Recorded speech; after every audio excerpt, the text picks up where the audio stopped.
चलिए फटाफट आप लोग जुड़ जाइए, तो जल्दी जल्दी हम लोग क्लास को शुरू करते हैं और देखते हैं कि आज का हमारा सबसे पहला क्वेश्चन है कि गर्भावस्था का पता लगाने के लिए किस हार्मोन का परीक्षण किया जाता है। तो आप लोग के सामने ऑप्शन दिया गया है, आप लोग ऑप्शन को फटाफट पढ़िए और बताइए कि क्या होगा इसका राइट आंसर, कि गर्भावस्था का पता लगाने के लिए किस हार्मोन का परीक्षण किया जाता है।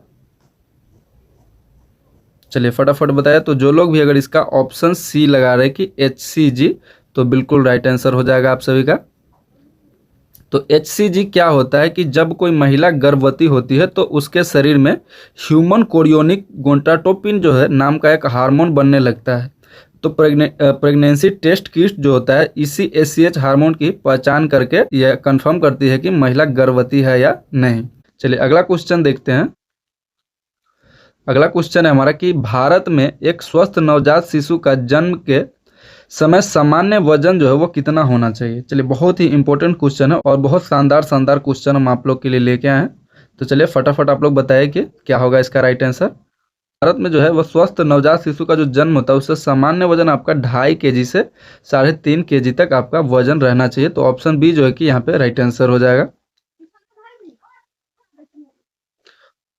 और अगर 2.5 kg से कम जिस बेबी का वेट रहता है उसे लो बर्थ वेट बेबी कहा जाता है, जिसे कि खास देखभाल की जरूरत होती है। चलिए अगला क्वेश्चन है हमारा कि प्रसव यानी कि डिलीवरी के बाद माँ के स्तनों से निकलने वाले पहले गाढ़े पीले दूध को क्या कहा जाता है।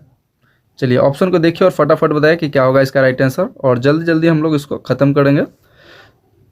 तो गाढ़े पीले दूध जो होते हैं उसको कोलेस्ट्रम कहा जाता है। तो ऑप्शन बी जो है कि यहाँ पे राइट आंसर हो जाएगा। और प्रसव के बाद शुरुआती 2-3 दिनों तक जो गाढ़ा पीला दूध निकलता है उसे कोलेस्ट्रम कहते हैं। यह बच्चे के लिए पहला टीका माना जाता है क्योंकि इसमें भरपूर मात्रा में एंटीबॉडी होते हैं जो बच्चों को बीमारियों से लड़ने की ताकत देते हैं। चलिए अगला क्वेश्चन है हमारा कि राष्ट्रीय टीकाकरण कार्यक्रम के अनुसार 9 महीने के शिशु को खसरे के टीके के साथ किस विटामिन की खुराक दी जाती है। चलिए बड़ा ही मज़ेदार क्वेश्चन है, तो फटाफट आप लोग इसका जवाब दीजिए कि क्या होगा इसका राइट आंसर। तो खसरे के टीके के साथ जो विटामिन की खुराक दी जाती है वो विटामिन ए का खुराक होता है। तो ऑप्शन ए जो है कि यहाँ पे राइट आंसर हो जाएगा। 9 महीने की उम्र में जब बच्चे को खसरे का पहला टीका जो लगता है तब उसे विटामिन ए की पहली खुराक 1 लाख आयु पिलाई जाती है। नाइट ब्लाइंडनेस और संक्रमण से बचाता है। तो ऑप्शन ए जो है कि आपका यहाँ पे राइट आंसर हो जाएगा। चलिए अगला क्वेश्चन कि ग्रामीण क्षेत्रों में एक उप स्वास्थ्य केंद्र कितनी जनसंख्या पर स्थापित किया जाता है।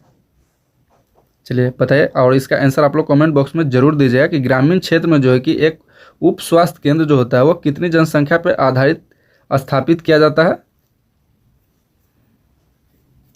तो ये क्या आता है 3000 से 5000 व्यक्ति की जनसंख्या पे। तो ऑप्शन बी जो है कि आपका यहाँ पे राइट आंसर हो जाएगा। उप केंद्र यानी कि सब सेंटर की जो पहाड़ी आदिवासी इलाकों में 3000 की आबादी पर और मैदानी इलाकों में 5000 की आबादी पे बनाया जाता है। इसमें ANM की जो मुख्य ड्यूटी इसी उप केंद्र पर लगाई जाती है। तो ऑप्शन बी यहाँ पे राइट आंसर हो जाएगा आपका। चलिए अगला क्वेश्चन कि डॉट्स प्रणाली का उपयोग मुख्य रूप से किस बीमारी के लिए किया जाता है। चलिए अगर आप लोग को इसका आंसर पता हो तो बताइए कि डॉट्स प्रणाली का जो उपयोग है मुख्य रूप से किस बीमारी के इलाज के लिए किया जाता है। तो ये जो है कि किस उपयोग के लिए किया जाता है, तो ये कुष्ठ रोग के उपयोग के लिए किया जाता है। तो ऑप्शन बी जो है कि यहाँ पे राइट आंसर हो जाएगा आपका। डॉट्स का जो पूरा नाम होता है वो directly observe treatment short course है और यह टीबी यानी कि टीबी के मरीजों को स्वास्थ्य कार्यकर्ता की देखरेख पे पक्की दवा खिलाने की एक रणनीति है ताकि टीबी को जड़ से खत्म किया जा सके। चलिए अगला क्वेश्चन है कि गर्भवती महिला के गर्भावस्था के दौरान जो फोलिक एसिड की गोलियां वो होती है वो क्यों दी जाती है। चलिए बताइए, बहुत ही इंपॉर्टेंट क्वेश्चन है कि गर्भवती महिला को गर्भावस्था के दौरान जो फोलिक एसिड की गोलियां दी जाती है वो क्यों दी जाती है। चलिए ऑप्शन को देखिए और बताइए। चलिए अब बताइए, अब पूरा दिख रहा है। तो ये जो दिया जाता है ये खून की कमी यानी कि एनीमिया को रोकने के लिए और बच्चों में न्यूरल ट्यूब डिफेक्ट को रोकने के लिए। तो ऑप्शन बी जो ए और बी दोनों आपका यहाँ पे राइट आंसर हो जाएगा। तो यहाँ पे ऑप्शन डी राइट आंसर होगा आपका। फोलिक एसिड, विटामिन B9 और आयरन की गोलियां माँ में खून की कमी को दूर करती है और सबसे महत्वपूर्ण बात यह है कि भ्रूण यानी कि बच्चे के दिमाग और रीढ़ की हड्डी में होने वाली जन्मजात दोष यानी नेचुरल ट्यूब डिफेक्ट से बचाती है। चलिए, तो अगला क्वेश्चन है हमारा कि आशा कार्यकर्ता का चयन जो है वह कितनी जनसंख्या पर किया जाता है। चलिए, बहुत इंपॉर्टेंट क्वेश्चन है, आप लोग इसका आंसर कमेंट बॉक्स में जरूर कमेंट कीजिएगा कि आशा जो होती है, आशा कार्यकर्ता का जो चयन होता है वो कितनी जनसंख्या पर किया जाता है। तो ये किया जाता है पर 1000 व्यक्ति के जनसंख्या पे। तो ऑप्शन बी जो है कि यहाँ पे राइट आंसर हो जाएगा। तो राष्ट्रीय ग्रामीण स्वास्थ्य मिशन NRHM के तहत जो है कि हर गांव में लगभग 1000 की आबादी पर एक आशा यानी कि एक्रीडेटेड सोशल हेल्थ एक्टिविस्ट चुनी जाती है। यह गांव की ही एक विवाहित या विधवा जो भी होता है वो समुदाय स्वास्थ्य केंद्र के बीच कड़ी का काम करती है। तो बिल्कुल आपका यहाँ पे ऑप्शन बी राइट आंसर हो जाएगा।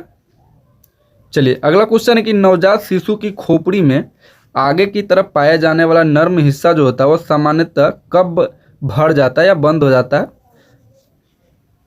चलिए, ऑप्शन को देखिए और बताइए कि क्या होगा इसका सही जवाब। तो नवजात शिशु के खोपड़ी की आगे की तरफ जो नरम हिस्सा होता है आप लोगों ने देखा ही होगा, तो वो सामान्यतः आपको 12 से 18 महीने में भर जाता है। तो ऑप्शन सी जो है कि आपका यहाँ पे राइट आंसर हो जाएगा। तो शिशु के सिर के ऊपर जो गड्ढा या नर्म हिस्सा होता है, जैसे कि आप देखे होंगे कि बच्चों के आगे यहाँ पे वो गड्ढा टाइप का रहता है, वो आकार जो होता है ना, ये बच्चों को जन्म से लेके 12 से 18 महीने यानी कि 1.5 साल के बीच पूरी तरह से हड्डियों से भर जाता है। चलिए, अगला क्वेश्चन है कि डायरिया यानी कि दस्त के दौरान ORS के घोल के साथ बच्चों को कौन सी गोली देना बहुत जरूरी है। चलिए, ये बहुत ही इंपॉर्टेंट क्वेश्चन है कि डायरिया जब बच्चों को होता है दस्त, उसके दौरान जो है ORS के घोल के साथ बच्चों को कौन सी गोली देना बहुत जरूरी है। चलिए, बताइए कि क्या होगा इसका सही जवाब। तो ORS के घोल के जो साथ जो गोली देना होता है वो आपका जिंक का गोली देना बहुत जरूरी होता है। तो ऑप्शन बी जो है कि यहाँ पे राइट आंसर हो जाएगा। दस्त के दौरान जो है वो शरीर से पानी और जरूरी तत्व निकल जाते हैं। तो ORS पानी की कमी को तो पूरा कर देता है, लेकिन जिंक की गोली जो है वो दस्त को जल्दी रोकने और आंतों को मजबूत करने के और अगले 2-3 महीने तक फिर से दस्त होने से बचाने में मदद करती है और 14 दिनों तक जिंक देना एकदम जरूरी ही होता है। चलिए, अगला क्वेश्चन देखते हैं। अगला क्वेश्चन है हमारा कि परिवार नियोजन यानी कि फैमिली प्लानिंग के लिए पुरुषों में की जाने वाली अस्थायी नसबंदी को क्या कहते हैं। पुरुषों में जो नसबंदी होता है उसको क्या कहते हैं। चलिए, ऑप्शन को देखिए और फटाफट बताइए कि क्या होगा इसका राइट आंसर। तो इसको जो बोलते हैं वो वास्कोटोमी बोलते हैं। तो ऑप्शन बी जो है कि आपका यहाँ पे राइट आंसर हो जाएगा। तो पुरुषों की नसबंदी को वास्कोटोमी कहते हैं, जिसमें शुक्रवाहिका को काटा जाता है या बांधा जाता है। महिलाओं की नसबंदी को इबोक्टोमेनी कहा जाता है। चलिए, अगला क्वेश्चन है कि बच्चों में प्रोटीन की भारी कमी से कौन सी बीमारी होती है। तो वीडियो थोड़ा सा लंबा हो जाएगा, तो आप लोग बिल्कुल भी निश्चिंत रहिएगा। तो बताइए कि बच्चों में जो प्रोटीन की भारी कमी होती है वो कौन सी बीमारी होती है। तो प्रोटीन की कमी से जो बीमारी होती है वो स्कर्वी रोग होती है। तो ऑप्शन बी जो है कि यहाँ पे राइट आंसर हो जाएगा आपका। जब 1 से 5 साल के बच्चे के भोजन में प्रोटीन की भारी कमी हो जाती है तो उसे क्वाशियोकोर बीमारी हो जाती है। इसमें बच्चों का पेट मटके की तरह फूल जाता है और पैरों में सूजन भी आ जाता है। चलिए, अगला क्वेश्चन कि सामान्य प्रसव यानी कि नॉर्मल डिलीवरी के बाद महिला को कम से कम कितने समय तक अस्पताल में रुकने की सलाह दी जाती है। चलिए, फटाफट बताइए, वीडियो बहुत ही लंबा हो जाएगा। तो ये जो है आपको 48 घंटे तक रुकने का सलाह दिया जाता है। तो ऑप्शन सी जो है कि यहाँ पे राइट आंसर होगा। तो सुरक्षित मातृत्व यानी कि नॉर्मल जो डिलीवरी होता है उसके नियमों के अनुसार माँ और बच्चों को कम से कम 48 घंटे यानी कि 2 दिन तक स्वास्थ्य केंद्र में रुकना चाहिए, ताकि प्रसव के बाद होने वाले भारी रक्तस्राव या संक्रमण को तुरंत रोका जा सके। चलिए, अगला क्वेश्चन है कि टाइफाइड बुखार का पता लगाने के लिए कौन सा ब्लड टेस्ट किया जाता है। चलिए, बहुत इंपॉर्टेंट क्वेश्चन है, बताइए फटाफट कि क्या होगा इसका राइट आंसर। तो इसका जो टेस्ट होता है वो आपका विडाल टेस्ट होता है। तो ऑप्शन बी जो है कि यहाँ पे राइट आंसर हो जाएगा। तो विडाल सालोमेना टाइफी नामक जीवाणु जो कि गंदे पानी भोजन से होता है, इसके निदान के लिए जो है कि विडाल टेस्ट किया जाता है। और एलिसा जो है कि HIV और मंट्यूकस टेस्ट टीबी के लिए होता है। चलिए, अगला क्वेश्चन है कि नवजात शिशु द्वारा त्याग किए गए पहले मल को मेडिकल भाषा में क्या कहा जाता है? चलिए बताइए, बहुत ही इंपॉर्टेंट क्वेश्चन है। तो इसको जो कहा जाता है वो मैकोनियम कहा जाता है। तो ऑप्शन ए जो है कि यहाँ पे राइट आंसर हो जाएगा। जन्म के बाद 1-2 दिन तक शिशु जो चिपचिपा गहरे या काले रंग का मल त्याग करता है उसे मकोनियम कहते हैं। इस बात का संकेत यह है कि बच्चे की आंतें सही काम कर रही है। चलिए अगला क्वेश्चन कि बीसीजी का जो है कि पूरा नाम क्या है? चलिए फटाफट आप लोग देखिए और ऑप्शन को बताइए कि बीसीजी का पूरा नाम क्या है, और इसका आंसर आप लोग कमेंट बॉक्स में कीजिएगा। चलिए नेक्स्ट क्वेश्चन है कि विश्व स्वास्थ्य संगठन यानी कि WHO के अनुसार शिशुओं को केवल स्तनपान कितने महीने तक कराना चाहिए?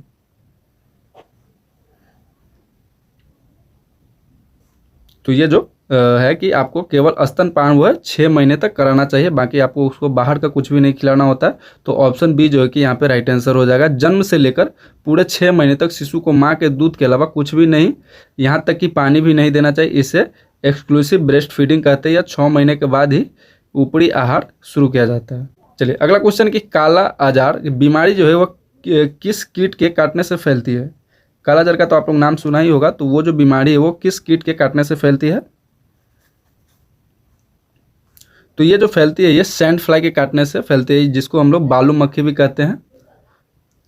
कालाजार बिहार के यूपी और बिहार के कई जिलों की एक बड़ी बीमारी है। यह लिस्मेनिया डिनोवानी नामक परजीवी से होती है, जिसे फैलाने का काम सैंड फ्लाई यानी कि बालू मक्खी करती है। चलिए अगला क्वेश्चन कि गर्भावस्था की सामान्य अवधि कितने दिनों की मानी जाती है?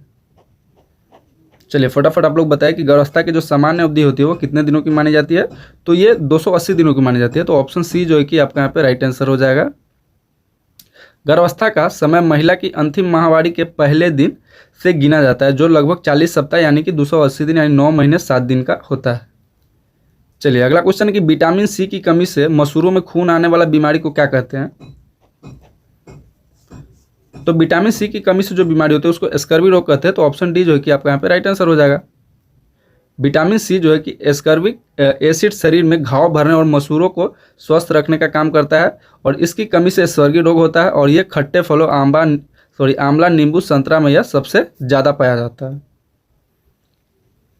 चलिए अगला क्वेश्चन कि एक स्वस्थ वयस्क मनुष्य का सामान्य रक्तचाप कितना होता है?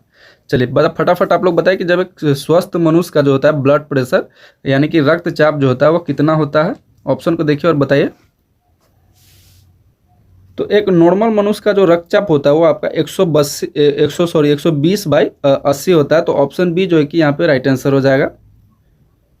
120 सिस्टोलिक हृदय धड़कते समय का दबाव, और 80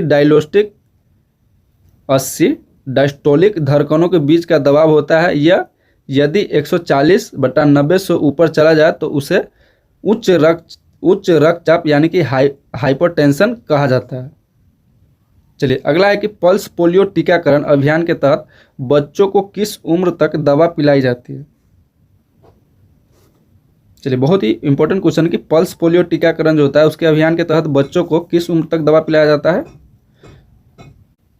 तो ये जो दवा है वो 5 साल तक पिलाया जाता है। तो ऑप्शन सी जो है कि यहाँ पे राइट आंसर हो जाएगा। 2 बूंद जिंदगी की अभियान के तहत जो है वह 0 से लेकर 5 वर्ष तक के सभी बच्चों को पोलियो की ओरल मुंह से यानी कि वैक्सीन पिलाई जाती है, ताकि पोलियो वायरस जो है जड़ से खत्म किया जा सके। चलिए अगला क्वेश्चन कि कुत्ते या बंदर के काटने से कौन सी खतरनाक बीमारी फैलने का खतरा रहता है? तो कुत्ते या बंदर के काटने से जो वो खतरनाक बीमारी होती है वो रेबीज बीमारी होती है, तो वो उसी का फैलने का खतरा ज़्यादा रहता है। तो ऑप्शन बी जो है कि आपका यहाँ पे राइट आंसर हो जाएगा। रेबीज जो है ये एक जानलेवा वायरस बीमारी है जो कि संक्रमित जानवरों की लार से फैलती है, और इसे हाइड्रोफोबिया यानी कि पानी से बाद में डरने लगने लगता है। जो बीमारी होता है हाइड्रोफोबिया, वैसे मरीज को जो होता है वो पानी से डरने लगने लगता है। कुत्ता काटने पर तुरंत घाव को साबुन और पानी से 15 मिनट तक धोना चाहिए, और एंटी रेबीज वैक्सीन का टीका भी लगवा लेना चाहिए। चलिए अगला क्वेश्चन है कि आयरन और फोलिक एसिड की लाल रंग की गोली जो है वो गर्भवती महिला को गर्भाशय में कम से कम कितने दिनों तक खानी चाहिए?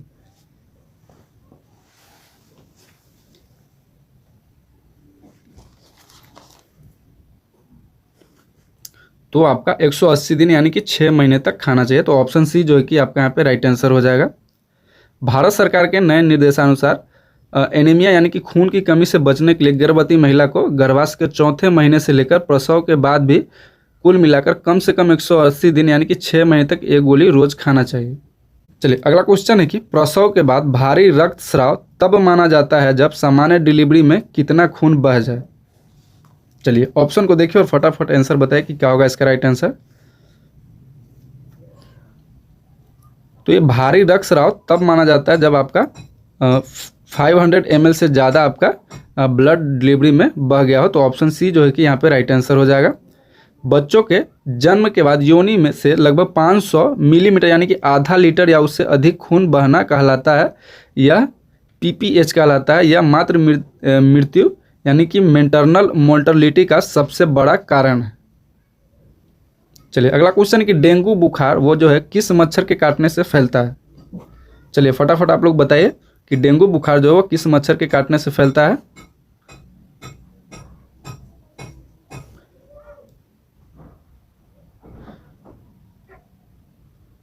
तो डेंगू मच्छर जो फैलता है वो एंटीज एजिप्टी के काटने से फैलता है। तो ऑप्शन सी जो है कि यहाँ पे राइट आंसर हो जाएगा। डेंगू एक वायरल बुखार है जिसे हड्डी तोड़ बुखार भी कहते हैं। यह एक एडिज मच्छर के काटने से फैलता है जो दिन के समय काटता है और साफ जमे हुए पानी में पनपता है। एनफ्लूएंजा से मलेरिया होता है। चलिए अगला क्वेश्चन कि मानव शरीर की सबसे बड़ी ग्रंथि लार्जेस्ट ग्लैंड वो कौन सी है। चलिए ऑप्शन को देखिए और फटाफट बताइए कि मानव शरीर की सबसे बड़ी ग्रंथि कौन हो जाएगा। तो बहुत ही इजी क्वेश्चन और बहुत ही इंपॉर्टेंट क्वेश्चन है कि ये आपका यकृत यानी कि लीवर हो जाएगा। तो ऑप्शन बी जो है कि यहाँ पे राइट आंसर होगा।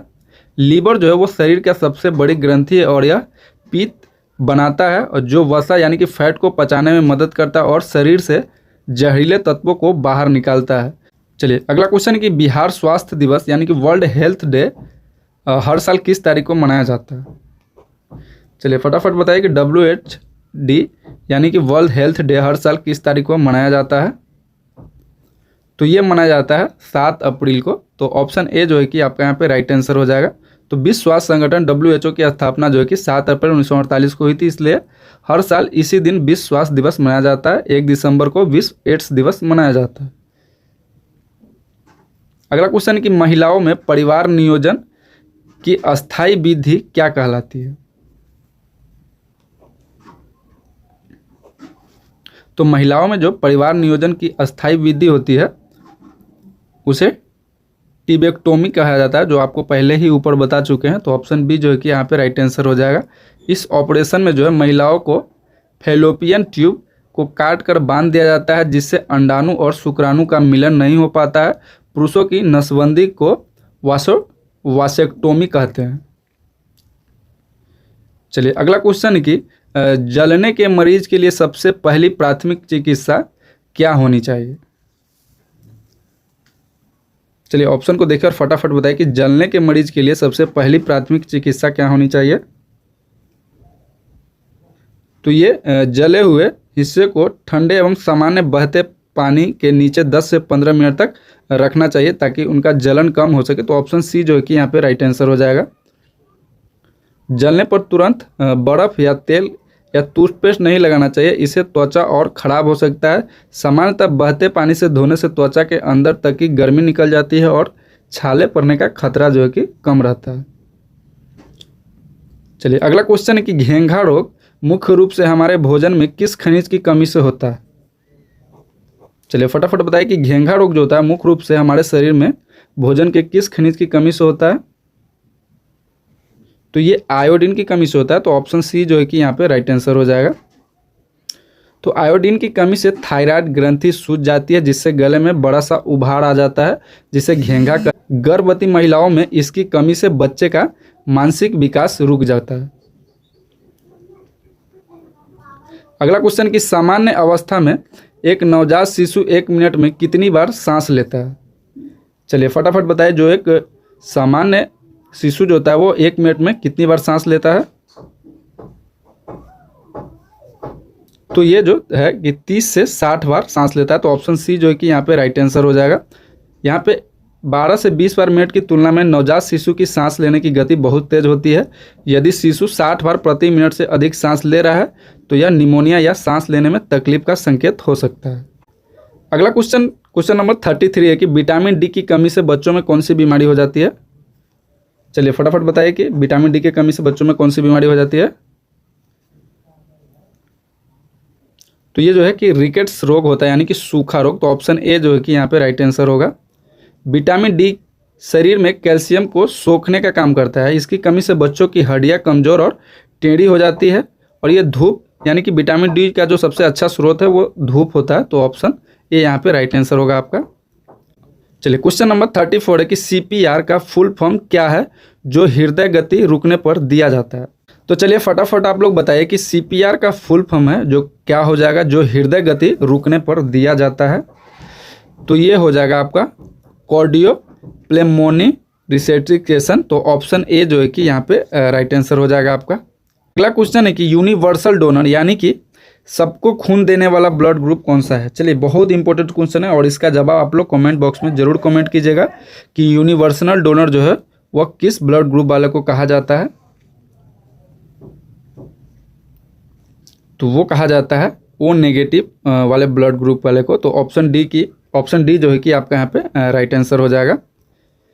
ओ नेगेटिव ब्लड ग्रुप वाले व्यक्ति का खून किसी भी ब्लड ग्रुप ए बी या ओ वाले व्यक्ति को चढ़ाया जा सकता है, जबकि ए बी पॉजिटिव को यूनिवर्सल रिसीवर कहा जाता है, यानी कि सबसे खून वो ले सकता है। चलिए अगला क्वेश्चन है कि हेपेटाइटिस बी का टीका शिशु को किस रास्ते से लगाया जाता है। चलिए बहुत ही इंपॉर्टेंट क्वेश्चन है कि हेपेटाइटिस बी का जो टीका होता है वो शिशु को किस रास्ते से लगाया जाता है। तो ये लगाया जाता है इंट्रामस्कुलर यानी कि आईएम यानी कि मांसपेशियों में। तो ऑप्शन बी जो है कि आपका यहाँ पे राइट आंसर हो जाएगा। हेपेटाइटिस बी का टीका जांघ के मध्य बाहरी हिस्से की मांसपेशियों में लगाया जाता है। यह लीवर को खराब होने से बचाता है। अगला क्वेश्चन कि गर्भावस्था के दौरान कम से कम कितनी बार प्रसव पूर्ण जांच यानी कि एंटेनल केयर विजिट्स करवाना अनिवार्य माना जाता है। चलिए ऑप्शन को देखिए और फटाफट बताइए कि क्या होगा इसका राइट आंसर। तो ये जो है कि आपका 4 बार करवाना जरूरी होता है, हर 3 महीने में एक बार। तो ऑप्शन बी जो है कि आपका यहाँ पे राइट आंसर हो जाएगा। तो विश्व स्वास्थ्य संगठन यानी कि WHO और भारत सरकार के अनुसार एक गर्भवती महिला को सुरक्षित प्रसव के लिए कम से कम 4 बार ANC जांच करवानी चाहिए। पहली 12 सप्ताह तक, दूसरी 14 से 26 सप्ताह, तीसरी 28 से 34 सप्ताह और चौथी जो है कि 36 सप्ताह के से प्रसव तक। चलिए अगला क्वेश्चन है कि महिलाओं में मासिक धर्म चक्र सामान्यतः कितने दिनों का होता है। चलिए ये बहुत इंपॉर्टेंट क्वेश्चन है और ये बहुत बारी ANM और GNM में पूछा भी गया है कि महिलाओं में जो मासिक धर्म चक्र का सामान्यतः जो धर्म होता है वो धर्म चक्र होता है वो कितने दिनों का होता है। तो ये जो होता है 28 दिनों का होता है। तो ऑप्शन सी जो है कि यहाँ पे राइट आंसर हो जाएगा आपका। एक सामान्य मासिक धर्म चक्र 28 दिनों का माना जाता है। इसी चक्र में लगभग बीच में 14वें दिन अंडाशय से अंडा बाहर निकलता है जिसे ओव्यूलेशन कहते हैं। चलिए अगला क्वेश्चन है कि ORS के घोल को एक बार बनाने के बाद कितने समय के भीतर इस्तेमाल कर लेना चाहिए। तो ORS के जो घोल को एक बार बनाने के बाद जो है कि 24 घंटे तक इस्तेमाल कर लेना चाहिए। तो ऑप्शन सी जो है कि यहाँ पे राइट आंसर हो जाएगा। और ये जो है कि एक पैकेट को 1 लीटर साफ पानी में घोला जाता है। घोलने के 24 घंटे बाद बचे हुए पानी को फेंक देना चाहिए क्योंकि वह उसमें बैक्टीरिया पनप सकता है। चलिए अगला क्वेश्चन है कि टिटेनस टॉक्साइड का टीका गर्भावस्था के दौरान महिला को क्यों लगाया जाता है।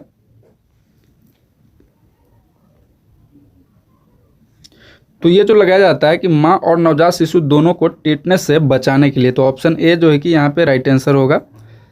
गर्भवती महिला को टीटी यानी कि टेटनस एंड एडस डायफेरिया के 2 टीके लगते हैं। यह एंटीबॉडी मां के खून से बच्चे में जाती है और जन्म के समय गंदे और औजार से नाल कटने पर होने वाले नवजात टिटनेस से बच्चे को बचाती है।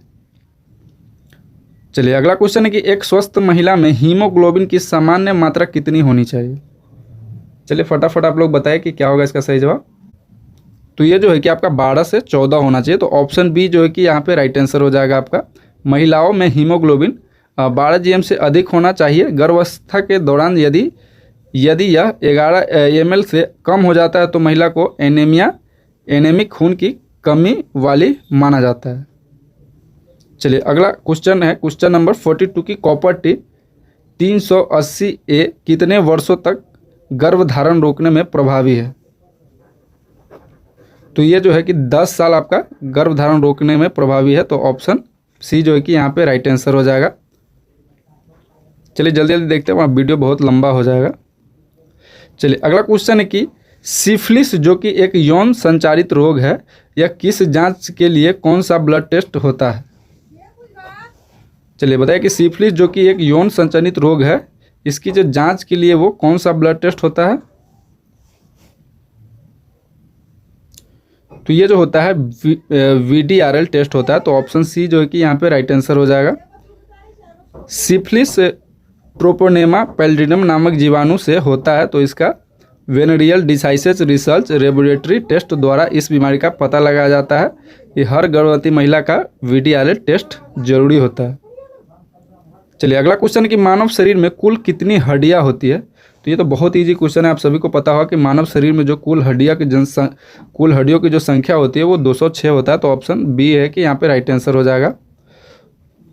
और एक वयस्क मनुष्य के शरीर में 206 हड्डियां होती है, लेकिन जब एक शिशु का जन्म होता है तो उसके शरीर में लगभग 300 नरम हड्डियां होती है जो बड़ी होकर आपस में जुड़ जाती है। ये भी आप लोग मतलब ध्यान रखिएगा इस क्वेश्चंस को। चलिए अगला क्वेश्चन कि कमरे के तापमान पर माँ का निकला हुआ दूध कितने घंटों तक सुरक्षित रहता है? चलिए बड़ा ही इंपॉर्टेंट क्वेश्चन है कि कमरे के तापमान पर माँ का निकला हुआ दूध जो है कि कितने घंटे तक सुरक्षित रहता है? तो ये जो सुरक्षित रहता है वो 6 से 8 घंटे तक रहता है। तो ऑप्शन बी यहाँ पे राइट आंसर हो जाएगा आपका। कामकाजी माताएं अपना दूध निकालकर साफ कटोरी या बोतल में रख सकती है। यह सामान्यतः कमरे के तापमान पर 6 से 8 घंटे तक और फ्रिज में रखने पर 24 घंटे तक सुरक्षित रहता है और ख़राब नहीं होता है। चलिए अगला क्वेश्चन कि मलेरिया रोग का कारण क्या है? चलिए फटाफट बताइए जल्दी जल्दी कि मलेरिया रोग का कारण क्या है? तो मलेरिया का जो कारण होता है वो प्रोटोजोआ होता है। तो ऑप्शन सी जो है कि यहाँ पे राइट आंसर हो जाएगा। मलेरिया प्लाज्मोडियम नामक प्रोटोजोआ परजीवी से होता है, जिसे मादा एनाफिलीज मच्छर इंसानों के खून में छोड़ देती है। इसमें ठंड लगकर और तेज बुखार आता है। चलिए अगला क्वेश्चन है कि BMI बॉडी मास इंडेक्स का उपयोग जो है शरीर में क्या मापने के लिए किया जाता है? तो ये जो BMI जो बॉडी मास इंडेक्स जो होता है वो मोटापा या शरीर का वसा मापने के लिए किया जाता है। तो ऑप्शन सी जो है कि यहाँ पे राइट आंसर हो जाएगा। और BMI यह बताता है कि आपकी लंबाई के हिसाब से आपका वजन सही है या नहीं। एक स्वस्थ इंसान का BMI 18.5 से 24.9 के बीच होता है और 25 के ऊपर होने पर इंसान को ओवरवेटेड यानी कि मोटा माना जाता है। चलिए अगला क्वेश्चन है कि चिकन पॉक्स छोटी माता जो है वह किस वायरस के कारण होता है? तो चिकन पॉक्स यानी कि छोटी माता जो वायरस होता है वो वेरिसेला जोस्टर नामक वायरस के कारण होता है। तो ऑप्शन ए जो है कि यहाँ पे राइट आंसर हो जाएगा। चिकन पॉक्स एक बहुत ही संक्रामक बीमारी है जिसे पूरे शरीर पर खुजली वाले दाने निकल जाते हैं और यह वेरिसेला जोस्टर वायरस के कारण होता है। चलिए अगला क्वेश्चन कि शिशु मृत्यु दर का मतलब है कि एक वर्ष में प्रति जीवित जन्मों पर एक वर्ष में कम आयु के बच्चों की मृत्यु की जनसंख्या क्या हो जाएगा? चलिए ऑप्शन को देखिए और फटाफट इसका आंसर बताइए और इसका आंसर आप लोग कमेंट बॉक्स में कमेंट जरूर कीजिएगा। तो आज का हमारा लास्ट क्वेश्चन है कि आयरन की गोलियां खाते समय मरीज को किस चीज़ के सेवन से बचना चाहिए? आयरन की जब गोलियां खाते समय मरीज को किस चीज़ के सेवन से बचना चाहिए? तो ये जो बचना चाहिए वो चाय और कॉफ़ी से। तो ऑप्शन सी जो है कि आपका यहाँ पे राइट आंसर हो जाएगा। चाय और कॉफ़ी में टैनिन होता है जो कि आयरन को शरीर में पचने से रोकता है। इसलिए आयरन की गोली हमेशा नींबू पानी यानी कि विटामिन सी के साथ ही लेनी चाहिए, कभी भी दूध या चाय के साथ नहीं लेना चाहिए। तो चलिए बताएं दोस्तों कि आज का क्लास आपको कैसा लगा। अगर अच्छा लगा हो तो वीडियो को लाइक कीजिएगा और ऐसे ही वीडियो पाने के लिए हमारे चैनल को सब्सक्राइब जरूर कर लीजिएगा। तो मिलते हैं आपसे अगले वीडियो में, तब तक के लिए जय हिंद जय भारत।